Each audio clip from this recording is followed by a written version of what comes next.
నాకు హిందువులు చాలా విషయాల్లో నచ్చుతారు. ఎందుకో చెప్పనా, రాముడు గుడి ఉంది అనుకోండి, రామ్ భక్తులు అందరూ వెళ్తారు. మా ఏరియాలో కూడా వెల్లంపేట రామాలయం ఒకటి ఉంటది, గొల్లపేట రామాలయం ఒకటి ఉంటది, రెడ్ల రామాలయం ఒకటి ఉంటది.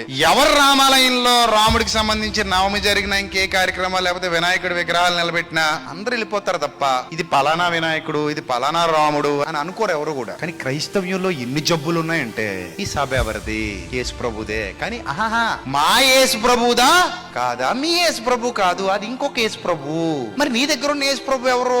ఇతను సెపరేట్ యేసు ప్రభు. సిగ్గుపడాల్సింది పోయి అతిశయపడే దుస్థితికి వచ్చారు క్రైస్తవులు. నిజమా అబద్ధం? నేను చెప్పింది నిజమా అబద్ధమా? ఇంత డైరెక్ట్ గా మాట్లాడితే ఎలాగంటే బాబు అనకండి. నేను అంతే. నిన్ను వలే నీ పొరుగు వాడిని ప్రేమించు అంటే అర్థం ఏంటంటే, నువ్వు ఎలా అయితే బాగున్నావో అవతలుడు కూడా ఏమవ్వాలి? బాగుండాలి. ఇతరుల సుఖ దుఃఖాలలో మీరు కూడా ఏం తీసుకోవాలి? పాలి భాగం తీసుకోవాలి. అలాంటి మనస్తత్వం మీలో సంతరించుకోవాలి. అలాంటి ఆలోచన విధానం రావాలి. అలాంటి బ్రతుకు రావాలి.